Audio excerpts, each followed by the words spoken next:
This is our case, McColloch versus Maryland. On April 10, 1860, the state of Maryland enacted a statute imposing a tax on all banks operating in Maryland.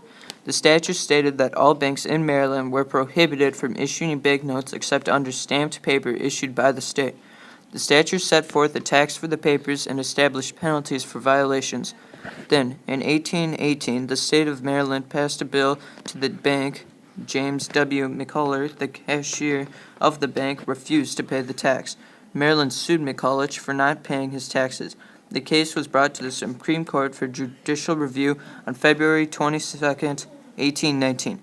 They argued whether it was constitutional under Article 1, Section 8 of the Necessary and Proper Clause and Taxing and Spending Clause, which are Clauses 1 and 18.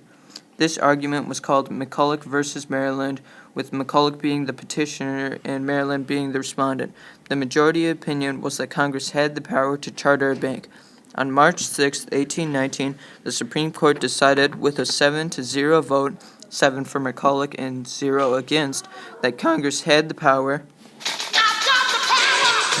under the Constitution to incorporate a bank pursuant to the Necessary and Proper Clause, and no, the state of Maryland did not have the power to tax an institution created by the Congress pursuant to its powers under the Constitution.